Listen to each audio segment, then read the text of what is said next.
राधे राधे, जय श्री कृष्णा, जय श्री राम। साथियों, उत्पन्ना एकादशी व्रत रखने वाले सभी भक्तों को बहुत बहुत शुभकामनाएं। विष्णु भगवान आप सभी की सारी मनोकामनाएं पूर्ण करें। तो साथियों, हिंदू पंचांग के अनुसार 26 नवंबर दिन मंगलवार को उत्पन्ना एकादशी रहने वाली है। उत्पन्ना एकादशी 26 नवंबर को देर रात 1:01 से 27 नवंबर दोपहर 3:47 तक रहेगी। तो साथियों, 26 नवंबर को एकादशी रहने वाली है, जिसका हम पारण 27 नवंबर को करेंगे। 27 नवंबर को दिन रहने वाला है बुधवार, जो दोपहर का समय 3 बजे से लेकर 4:30 बजे तक आप कर सकते हैं। धार्मिक मान्यताओं के अनुसार प्रत्येक एकादशी को विष्णु भगवान की पूजा की जाती है। एकादशी व्रत रखने वाले भक्तों पर विष्णु भगवान अपनी कृपा अति कृपा बनाए रखते हैं। विष्णु भगवान सब भक्तों पर अपनी कृपा तो बनाई रखते हैं, लेकिन जो एकादशी व्रत रखते हैं वो एकादशी व्रती लोग विष्णु भगवान को अति प्रिय होते हैं। इसलिए एकादशी व्रत रखने वाले भक्तों पर विष्णु भगवान की अति कृपा रहती है। साथियों, एकादशी एक बहुत बड़ा व्रत है। इसकी महानता बहुत बताई गई है, क्योंकि विष्णु भगवान को एकादशी अति प्रिय है। जो भी भक्त एकादशी का व्रत रखता है, विष्णु भगवान उसकी सारी मनोकामनाएं पूर्ण करते ही हैं, लेकिन उस भक्त को बैकुंठ धाम की प्राप्ति होती है। जो भी व्यक्ति एकादशी का व्रत करता है वो कभी भी नरक नहीं जाता है। ऐसा बताया गया है कि वो श्री विष्णु भगवान के लोक यानी कि बैकुंठ धाम में जाता है। तो साथियों, एकादशी व्रत सभी भक्तों को रखना चाहिए। अगर आप सभी एकादशियों को नहीं रख सकते, जैसे कि एक साल में 24 एकादशियां पड़ती हैं, लेकिन उसमें से एक निर्जला एकादशी होती है जो जून के महीने में रखी जाती है, जिस एकादशी को जल भी ग्रहण नहीं कर सकते। अगर जो भी भक्त 23 एकादशी नहीं रख सके तो वो एक एकादशी रख सकता है जून के माह में, जो निर्जला एकादशी होती है। तो भी आपको 24 एकादशियों का फल प्राप्त हो सकता है एक एकादशी रखकर। अगर आप रख सकें, सामर्थ्य हो, तो वैसे तो 24वीं एकादशी रखनी चाहिए। एक महीने में 2 एकादशी पड़ती हैं। तो साथियों, ये जो आपकी उत्पन्ना एकादशी है, ये मार्गशीर्ष महीने यानी कि अगैन माह के कृष्ण पक्ष की उत्पन्ना एकादशी है। मार्गशीर्ष माह को अगैन मास भी कहा जाता है और अगैन मास के कृष्ण पक्ष में उत्पन्ना एकादशी पड़ती है, जो 26 नवंबर को रहने वाली है। साथियों, 26 नवंबर को पूरे दिन आप व्रत रहें। इस दिन आप फलाहार रह सकते हैं, जल ग्रहण कर सकते हैं, फल खा सकते हैं, दूध आदि ले सकते हैं। एकादशी के दिन अन्न खाना वर्जित रहता है। एकादशी के दिन अन्न ग्रहण नहीं कर सकते हैं, वर्जित होता है। तो आप जब पारण करें 27 नवंबर को, तो उस दिन आप भोजन कर सकते हैं।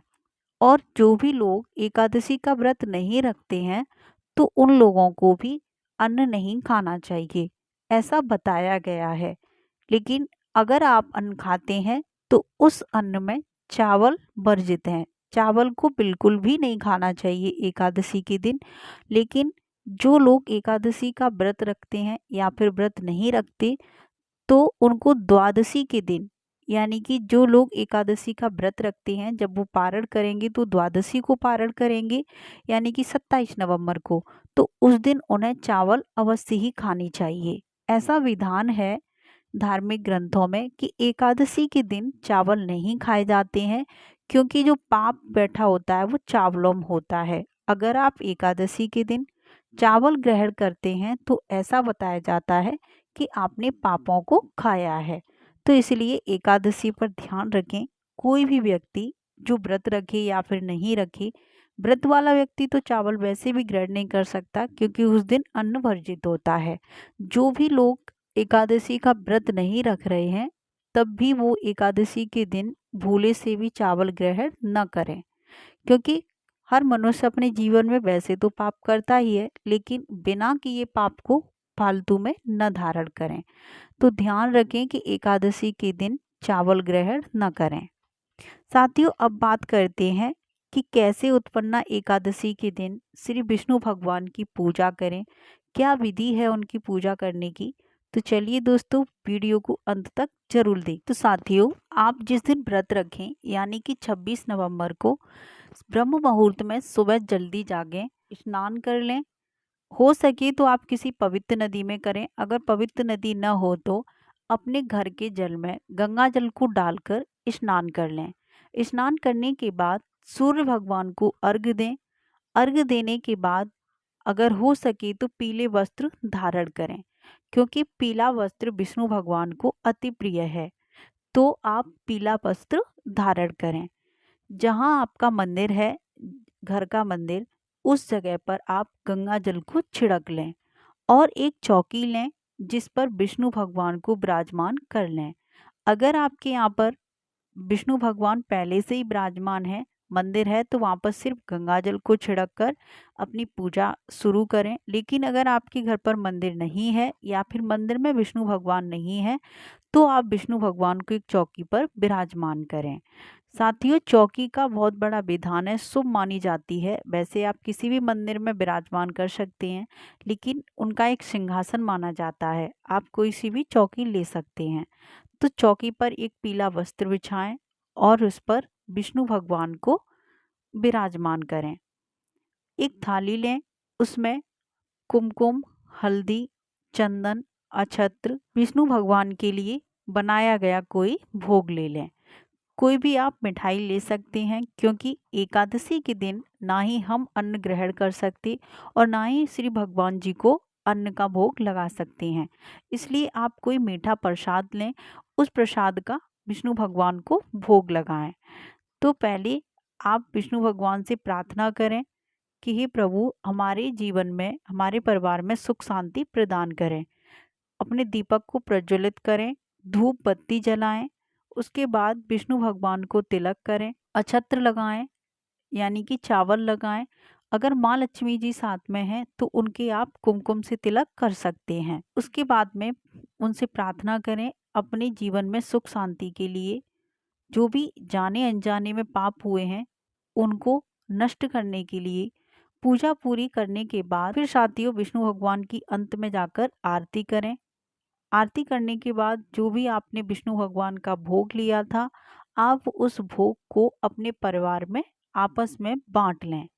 तो इस तरीके से आपको पूजा जिस दिन आप पारण करें यानी कि 27 नवंबर को, उस दिन सुबह सूर्य भगवान को अर्घ्य दें। अर्घ्य देने के बाद में आप भोजन कर सकते हैं। श्री भगवान विष्णु जी की पूजा करें, उसके बाद में आप अपने व्रत को तोड़ सकते हैं। तो साथियों, ये थी एकादशी, उत्पन्ना एकादशी की सही तारीख और शुभ मुहूर्त। हमें कितने बजे पूजा करनी है, कौन सी शुभ तारीख है, किस दिन रखी जाएगी उत्पन्ना एकादशी और किस टाइम पर इसका पारण होगा। पारण समय भी मैंने बताया है और पूजा विधि भी बताई है।